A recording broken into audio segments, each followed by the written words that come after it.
I remember that Tuesday like it was yesterday.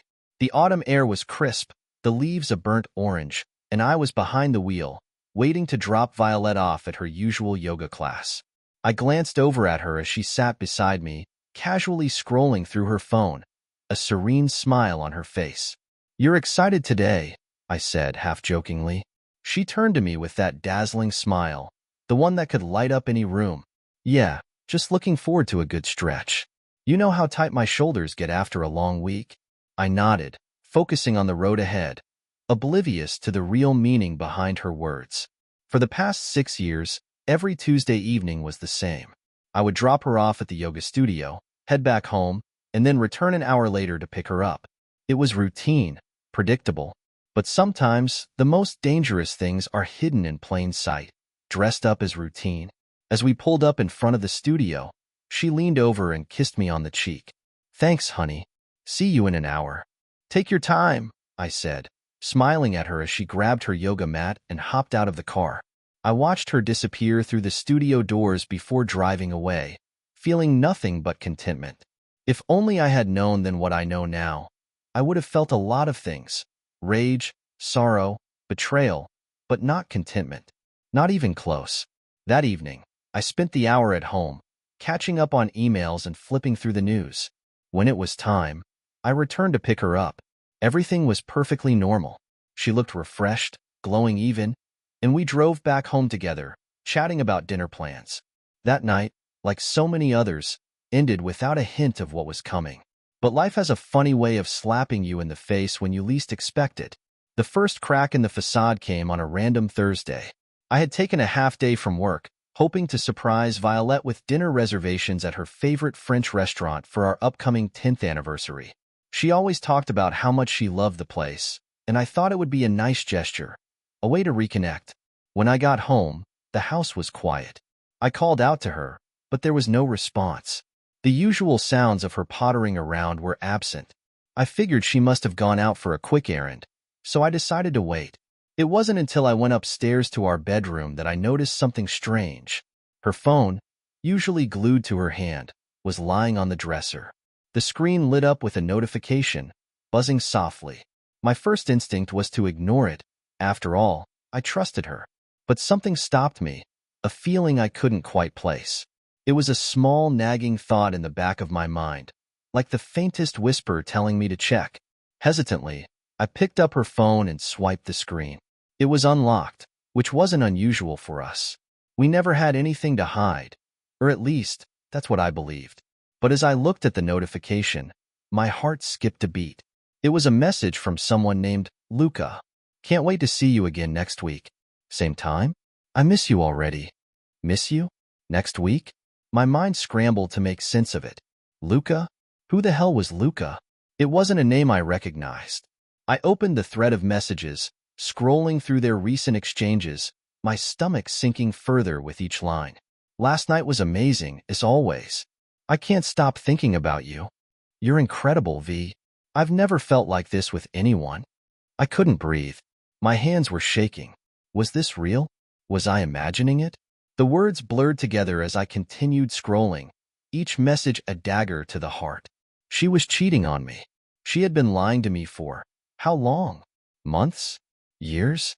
I felt sick, numb, but I couldn't stop reading. The messages went back for weeks, maybe even months, full of flirtation, innuendos, and plans to meet up. Luca, was this some guy from her yoga class? Her instructor? Of course. It made sense now. Every Tuesday, she'd go to yoga, and I, like the fool I was, would dutifully drop her off and pick her up. She'd been using that time I thought was hers to relax and unwind, to be with him. I needed to know more. I needed to understand the full scope of this betrayal. The next few days were a blur. I went through the motions, work, errands, dinners with Violet, all while keeping my emotions in check. I wasn't ready to confront her yet. I needed proof. Solid, undeniable proof. Part of me still clung to the hope that there was an explanation for all this, something that would make the messages less damning.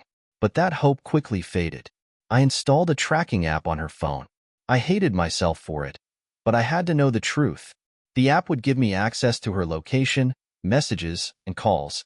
Everything I needed to see where she really was every Tuesday night. When the following Tuesday rolled around, I dropped her off at the yoga studio as usual. She smiled and kissed me goodbye, just like every other week. But this time, instead of heading home, I parked a few blocks away and watched her location on my phone. Sure enough, her dot didn't stay at the studio for long. Within 10 minutes, it moved, across town, to a different part of the city. It stopped at an upscale apartment complex I didn't recognize. My heart pounded as I sat there, staring at the screen. I had to see it with my own eyes. I followed her. The drive took about 15 minutes, and when I arrived, I parked down the street from the building. I felt like a spy, crouching in my car, watching from a distance. I hated what I was doing, but I hated not knowing even more. After a few minutes, I saw her. She was walking up to the building, her yoga mat slung casually over her shoulder, just like any other Tuesday. But this time, she wasn't going to a studio. She entered the building, and I watched the door close behind her. Luca was inside. I knew it. I wanted to barge in, to confront them both, but something held me back. I wasn't ready, not yet. I needed more than just seeing her enter the building. I needed to know everything before I made my move. That night, I barely slept. My mind was racing, replaying every moment from the last 6 years, every Tuesday when I had dropped her off, every night she had come home, tired, from yoga. I felt like an idiot. How had I been so blind?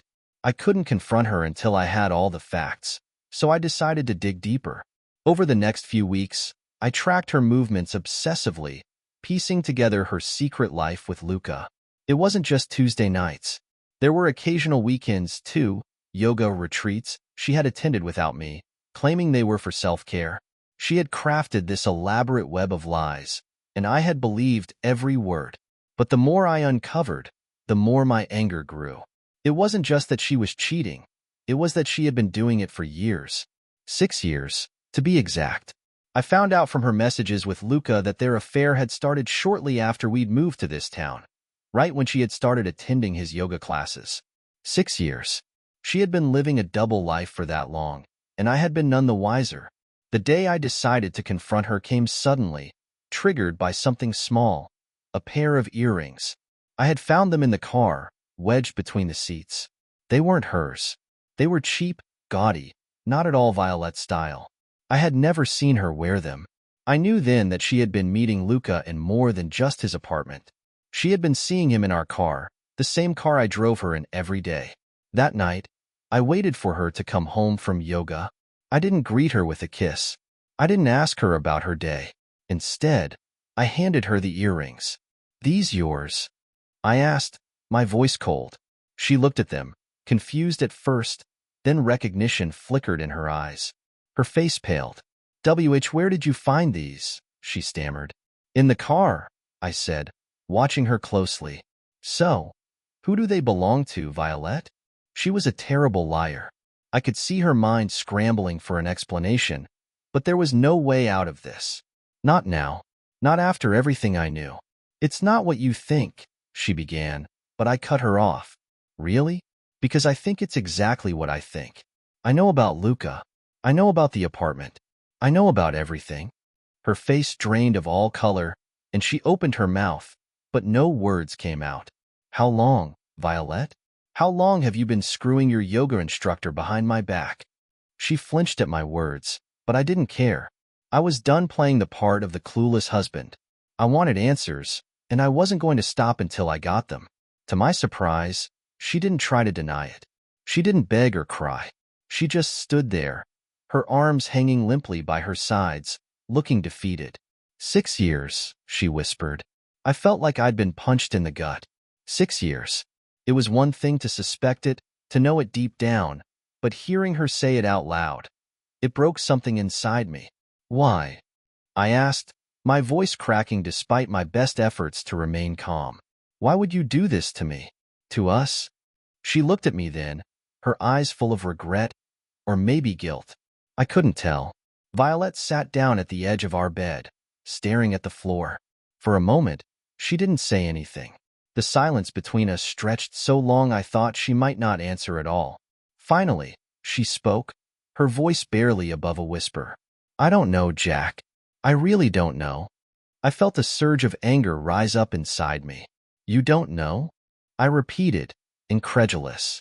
You've been lying to me for 6 years, sleeping with another man, and you don't know why? Her eyes filled with tears, but I didn't care. This wasn't the time for her to cry, to play the victim. I was the one who had been betrayed, who had been living in a lie. I wasn't happy, she said softly. Not with you. Not with myself. It started as just something to escape, but then it became more. More. I spat the word out. What the hell does that mean? More than just sex? You were in love with him? She didn't answer right away, but her hesitation told me everything I needed to know. I don't know if it was love, she said quietly. It was different. Luca made me feel alive in a way I hadn't in years. He made me feel like I mattered. And I didn't? I shot back, my voice rising. I didn't make you feel alive? I didn't matter to you? She looked up at me then, her eyes full of sorrow. It's not that simple, Jack. Then explain it to me, I said, stepping closer, my hands clenched into fists at my sides. Make me understand how you could throw away 6 years of our marriage for a guy who probably doesn't give a damn about you. Don't, she snapped, suddenly defensive. You don't know him. I laughed bitterly. Oh, I think I know enough. He's your yoga instructor. He saw an opportunity, and he took it. Meanwhile, I was at home, thinking my wife was happy, thinking we were building a life together. You were so distant, she said, her voice shaking. You stopped paying attention to me years ago, Jack. You were always working, always tired. We barely even talked anymore. I stared at her, stunned by the shift. Suddenly, this was my fault? So, because I worked to provide for us, because I was tired, you decided to go find someone else? She didn't respond right away. Instead, she wiped away a tear that had slipped down her cheek. I'm not saying it's all your fault. I made mistakes. But I was lonely, Jack. You weren't there. I laughed again, but it was cold and empty. I wasn't there? I was there every Tuesday, dropping you off at your yoga class. I was there every night when you came home to me. I was there every day of this marriage, Violet. But you were somewhere else. I'm sorry, she whispered, her voice breaking. I know I hurt you, and I can't take it back. I wish I could, but I can't. For a moment, the room was silent. My mind was a whirlwind of rage, hurt, and confusion. I wanted to scream, to break something, to make her feel the pain she had caused me. But all I could do was stand there, staring at the woman I thought I knew, realizing that she had been a stranger for years. And then, the final nail in the coffin came. A couple of days later, after I had stormed out of the house and stayed at a hotel, I decided to confront Luca. I wanted to see the man who had ruined my marriage. I wanted to look him in the eye, to ask him how it felt to steal someone else's wife, to see if he had any guilt, any remorse. I tracked him down easily enough. His studio wasn't far from our house, and I had seen him in passing more times than I could count. When I walked into his studio, it was empty, just him, stretching on a mat, preparing for what I assumed was his next class. He looked up when I entered, his face expressionless at first, but then something flickered in his eyes. Recognition, perhaps. Luca, I said, my voice steady, though inside I was anything but calm. Jack, he replied, standing up slowly. I was wondering when you'd show up. I clenched my fists, my whole body tense. You've been screwing my wife for 6 years. He didn't deny it. He just stood there, meeting my gaze, as if he was prepared for this moment. It wasn't supposed to be like this, he said quietly. Like what? I barked. You didn't mean for it to last 6 years?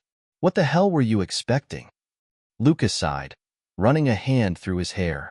I didn't plan on any of this. It just happened. Violet and I connected. I know that sounds like a bullshit excuse, but it's the truth. It wasn't just about the sex. I don't give a damn what it was about. I interrupted, stepping closer to him. You ruined my life. You destroyed my marriage. He flinched, but he didn't back down. I know, and I'm sorry, Jack. Truly, I am. But I never meant for it to go this far. I shook my head, disbelief and fury mingling inside me. So, what? You were just planning on keeping this going forever? Until I found out? No, he said, his voice low. We talked about it. Violet was planning to tell you. I froze. Tell me? Tell me what? Luca hesitated, but then he spoke, his words slow and deliberate. She was going to leave you, Jack. The words hit me like a punch to the gut. Leave me? I repeated, my voice barely above a whisper. She wasn't happy, Luca said, almost apologetically. She loved you once, but she? I couldn't take it anymore. I lunged at him, grabbing him by the collar of his shirt and slamming him against the wall. Shut up, I shouted, my face inches from his. You don't get to talk about what she felt. You don't know anything about our life. He didn't fight back, didn't even raise his hands to defend himself. He just stood there, letting me vent my rage. And that only made me angrier. Do it, he said softly, his voice barely above a whisper. If it'll make you feel better, hit me. Do whatever you need to do. For a moment, I considered it. My fists were clenched, my entire body shaking with fury. But something in his voice, something calm and resigned, stopped me. I released him, shoving him back against the wall one last time before stepping away. You're not worth it, I muttered, my voice hoarse. Luca straightened his shirt, still watching me with those infuriatingly calm eyes. For what it's worth, he said quietly, I'm sorry, Jack. I never wanted it to end like this. I turned away, my heart pounding in my chest. I couldn't stand to be in the same room with him for another second. You can keep her, I said over my shoulder as I walked to the door. She's not mine anymore. That night, I didn't go home. I couldn't. Instead, I drove aimlessly, trying to make sense of everything, trying to figure out what the hell I was supposed to do next. My mind was a blur of anger, betrayal, and sadness, and no matter how hard I tried, I couldn't see a way forward. It was late when I finally pulled into a bar. I sat in a corner booth, nursing a drink and staring blankly at the wall. My phone buzzed in my pocket, but I ignored it. I knew it was Violet, calling to see where I was. But I couldn't talk to her. Not yet. Hours passed, and I lost track of time. The bar grew emptier as the night went on, but I stayed, my drink untouched in front of me. I didn't know how to face the wreckage of my life. I didn't know how to go home to the woman who had lied to me for so long. Eventually, the bartender came over, wiping down the counter as he glanced at me. You all right, man? I looked up at him, feeling hollow. Yeah, I said, though it was a lie. I'll be fine. He didn't press the issue, just nodded and went back to cleaning. I stared into my drink for what felt like forever before I finally took a sip. It burned on the way down, but it was nothing compared to the fire inside me. As I sat there, I realized something. I had been waiting for an explanation, for Violet to tell me why she did what she did. But there was no explanation that would make it better. No apology that would heal the wound. She had betrayed me, plain and simple. And nothing could change that. I could leave her. I could divorce her, move on, and start over. But even then, the scars would remain. I would always carry this betrayal with me, no matter where I went or who I was with. And then I thought of Luca. He had taken something from me, something precious. But he hadn't broken me. Not completely. The next morning, I returned home. Violet was there, waiting for me, her face pale and drawn. She had been crying, but I felt nothing. No sympathy, no pity, just emptiness. Jack, she began, her voice trembling. I'm so sorry. I don't know how to make this right, but There's nothing to fix, I said, cutting her off. It's over. Her eyes filled with tears again, but she didn't argue. She just nodded, accepting the truth. Are you leaving me? She asked, her voice barely above a whisper. I hesitated. Part of me wanted to say yes, to walk out the door and never look back. But another part of me, the part that still remembered the good times, the love we had shared, held me back. I don't know, I admitted, but I can't stay here. Not right now. Violet nodded, wiping her eyes. I understand. Take as much time as you need. I packed a bag and left the house, unsure of where I was going. I just knew that I needed to get away from her, from the memories, from the life we had built together that now felt like a lie. As I drove away, I felt a strange sense of relief. The pain was still there, but it was different now.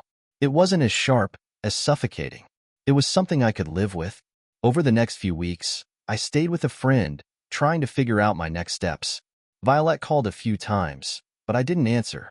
I needed space, time to think. I wasn't ready to forgive her, and I wasn't sure I ever would be. One day, out of the blue, I received a letter in the mail. It was from Violet. She had written me a long, heartfelt letter, explaining everything. How she had fallen out of love with me, how she had tried to make things work, but in the end, she couldn't. She told me she wasn't with Luca anymore. After our confrontation, she had realized that what they had wasn't real, that it was built on lies and secrecy. She said she was sorry for hurting me, but she understood if I never wanted to speak to her again. For a long time, I sat there, staring at the letter, unsure of how to feel. Part of me wanted to rip it up, to throw it away and never think about her again. But another part of me, perhaps the part that still loved her, even after everything, kept reading. In the end, I put the letter in a drawer. I wasn't ready to forgive her. Not yet. But I wasn't ready to let go completely either. The weeks turned into months, and slowly, I began to rebuild my life. I focused on work, spent time with friends, and tried to move on. It wasn't easy, and there were days when the weight of everything felt unbearable. But I kept going, step by step. One evening, as I was sitting alone in my apartment, my phone buzzed. It was a message from Violet. I hesitated for a moment before opening it. "I hope you're doing okay. I miss you." I stared at the screen, my heart pounding. I didn't know how to respond. Did I miss her? Sometimes, yes. But did I want her back in my life? I wasn't sure. After a long pause, I typed out a simple reply, "I'm doing okay." It wasn't much, but it was the truth. And for now, that was enough. Months passed, and life moved on. Violet and I had minimal contact, exchanging the occasional text or email, but nothing more. I had filed for divorce, and she hadn't contested it. We were both ready to move on, to start over. But then, one day, I received a phone call that changed everything. It was from Violet's lawyer. Apparently, Luca had disappeared, vanished without a trace. No one had seen or heard from him in weeks, and there were rumors that he had been involved in some shady dealings, possibly even criminal activity. The call left me rattled, more than I expected. As much as I had hated Luca for what he did to my marriage, the idea of him just vanishing without a trace seemed surreal. I tried not to care. I didn't want to be involved in anything that had to do with him anymore.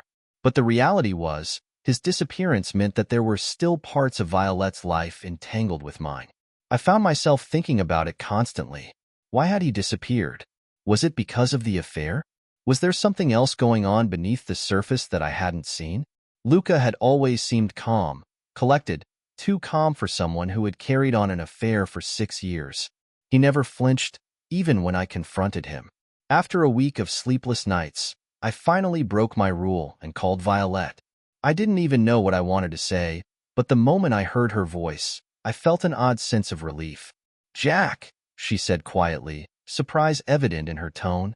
"I didn't expect to hear from you." "Yeah," I said, swallowing the bitterness that still lingered. "Look, I heard about Luca. What the hell is going on?" There was a long silence on the other end of the line.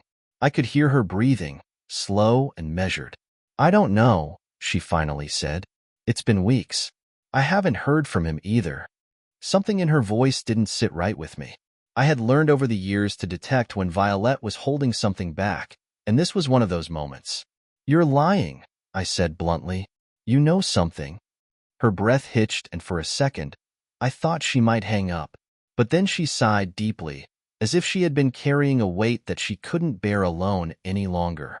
"Jack, it's not what you think," she whispered. "Luca wasn't.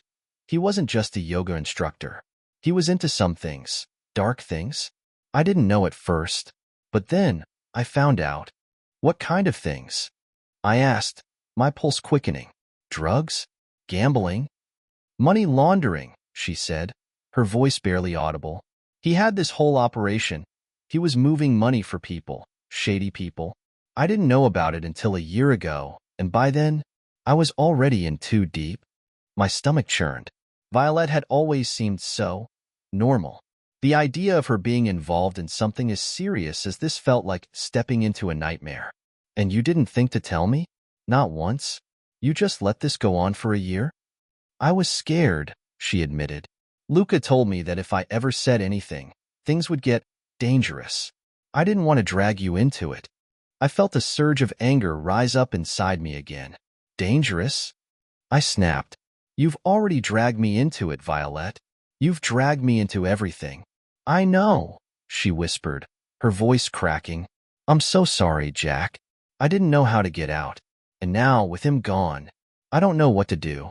Her words sent a chill down my spine. I had been so consumed with my own pain over her affair that I hadn't even considered the larger picture. Luca wasn't just gone. He was on the run. Or worse. What aren't you telling me? I demanded. Why would Luca disappear? Violet hesitated again, and then the truth spilled out in a rushed confession. He was being watched, she said. I found out a couple of months ago. He told me that people, dangerous people, were after him. I don't know why. He didn't give me all the details, but, Jack, I think something bad happened to him. The implications of what she was saying hit me like a truck. If Luca was mixed up in illegal activities, it was possible that he wasn't just hiding. He could be dead. And if Violet had been involved, even peripherally, that meant she was at risk too. Violet, I said slowly, trying to keep my voice steady. You need to go to the police. You can't just sit on this. I can't, she cried, panic creeping into her voice.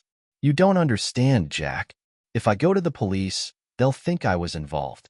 And if the people Luca was dealing with find out, they'll come after me. I'm trapped. I ran a hand through my hair, frustration and fear swirling together.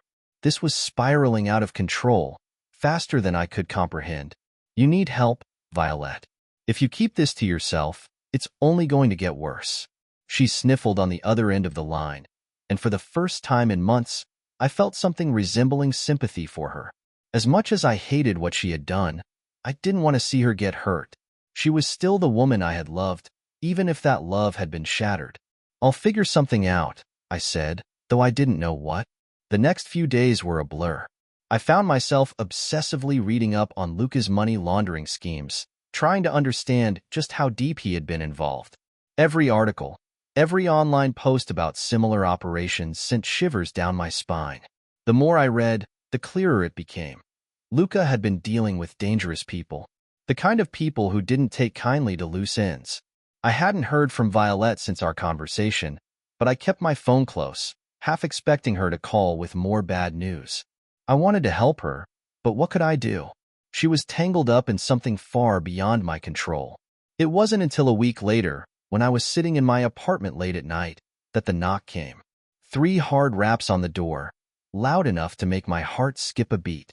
I hesitated, glancing at the clock. It was well past midnight. Who would be knocking at this hour?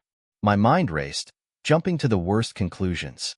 Luca's enemies, the police, someone connected to the mess Violet had gotten herself into.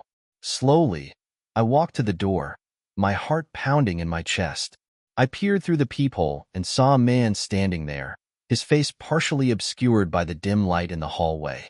Jack, the man called out, his voice low but clear. I need to talk to you. I opened the door cautiously, not sure what to expect. The man was tall, wearing a dark jacket and a serious expression.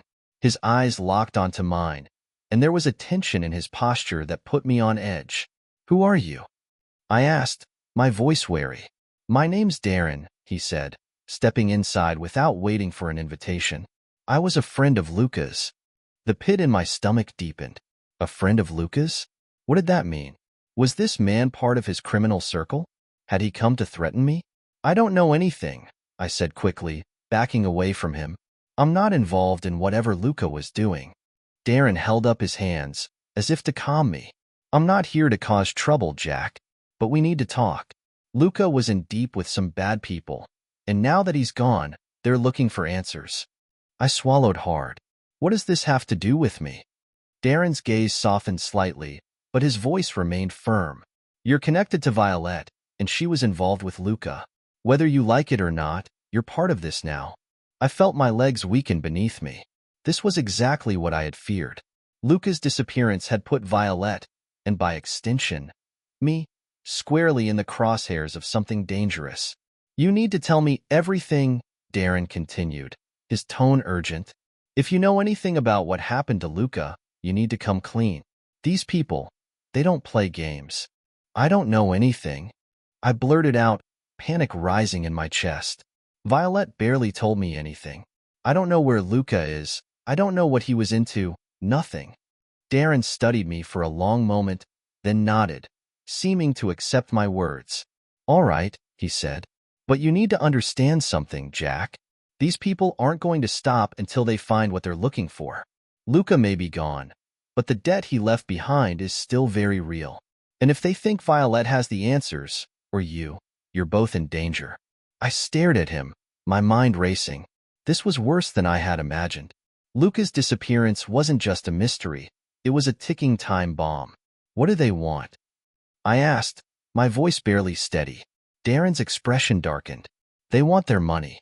And if they can't get that, they'll take something else. In the days that followed, I barely slept. Every noise outside my apartment made me jump. Every shadow felt like a threat. I knew I needed to talk to Violet again, but I was torn. Part of me wanted to protect her, to help her get out of this mess. But another part of me, the part that still resented her for the betrayal, wanted to walk away and leave her to deal with the consequences on her own. The phone call came on a Friday morning, early. I was groggy, half asleep.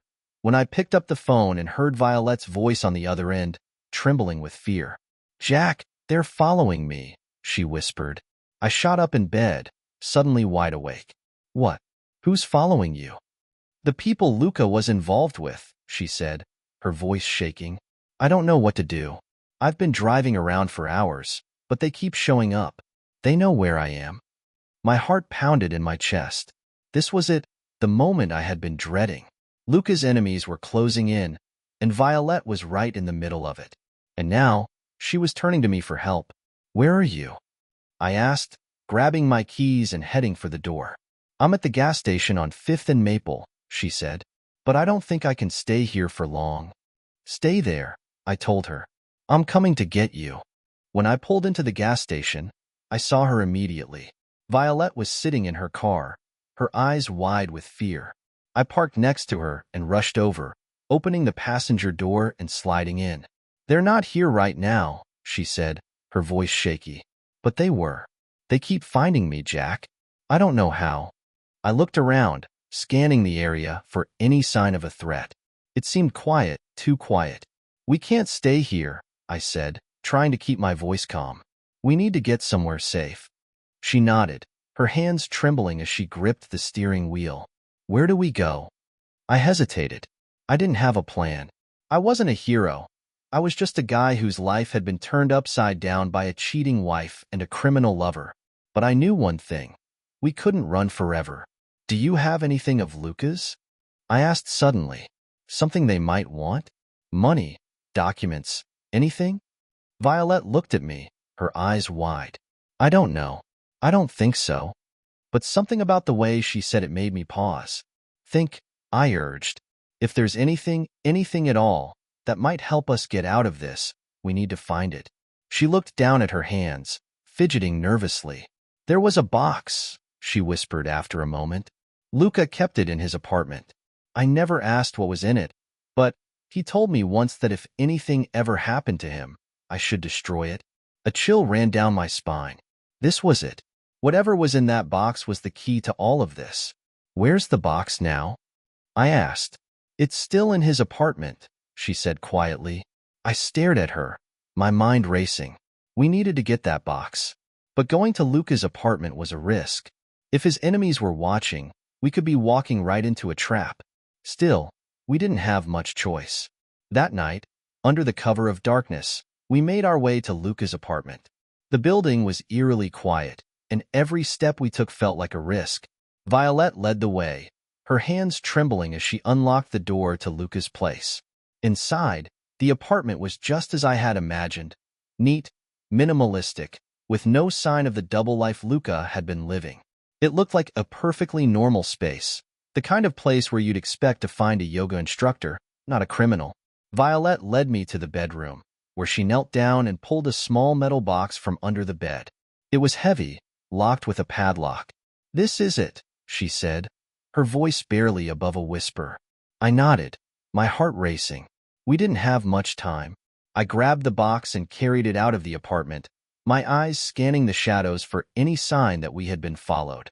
We made it back to the car without incident, and as soon as we were inside, I forced the lock open with a tire iron. The box popped open with a soft click, revealing stacks of cash, along with a small black notebook. I grabbed the notebook and flipped through the pages, my breath catching in my throat as I realized what I was looking at. It was a ledger, a detailed record of Luca's money laundering operation. Dates, amounts, names, all of it was in there. This was what his enemies were looking for. This was what could get us killed. We had two options: destroy the ledger and disappear, or turn it over to the authorities and hope for the best. Neither option guaranteed our safety, but at least with the police involved, we might have a fighting chance. "We can't keep this," I said, my voice hoarse. "It's too dangerous." Violet nodded, her face pale. "But what do we do?" I pulled out my phone and dialed Darren's number. He had warned me that this wasn't over, and now I had proof that he was right. When he answered, I didn't waste any time. "I have the ledger," I said. "I need your help." It wasn't long before Darren met us at a secluded spot outside of town. He took the ledger from me, his face grim as he flipped through the pages. "This is bad," he muttered, shaking his head. "These names, these people. You don't want to mess with them, Jack." "I don't have a choice," I said. "We can't keep running. What do we do?" Darren looked up at me, his expression serious. "We go to the police. It's the only way." The next few hours were a blur. Darren made the call, and soon we were sitting in a police station, handing over the ledger to a detective who seemed as wary of the situation as we were. Violet was questioned, and I watched as she told the story of her involvement with Luca, her voice trembling but steady. In the end, the police assured us that they would take care of the situation, that they would protect us. But as we left the station, I couldn't shake the feeling that this wasn't over, that Luca's shadow still loomed over us. Weeks passed, and slowly, life began to return to something resembling normal. The authorities cracked down on Luca's operation, arresting several people involved in the money laundering scheme. Violet and I were placed under protective watch for a time, but eventually, the threat seemed to fade. But the scars remained. Violet and I didn't reconcile. We both knew too much had happened, that the trust we had once shared was broken beyond repair. I filed for divorce, and this time, there was no fight from her. She signed the papers quietly, and we went our separate ways. As I packed up my things and moved out of the house we had shared for years, I felt a strange sense of closure. The betrayal, the lies, the danger. It was all behind me now. But I knew that the experience had changed me in ways I couldn't fully understand yet. Life goes on, they say. But sometimes, the wounds of the past leave marks that never truly fade. A year later, I found myself sitting in a cafe, sipping a cup of coffee as I watched the world go by. I had moved to a new city, started a new job, and slowly rebuilt my life. The memories of Violet and Luca were still there, but they no longer held the same power over me. I had survived, and in the end, that was enough. As I left the cafe and walked down the busy street, I felt a lightness in my step that I hadn't felt in a long time. I didn't know what the future held, but for the first time in years, I was ready to face it. And for now, that was all I needed. And that's how it ended. If you enjoyed this story, don't forget to subscribe, like, and comment your thoughts below.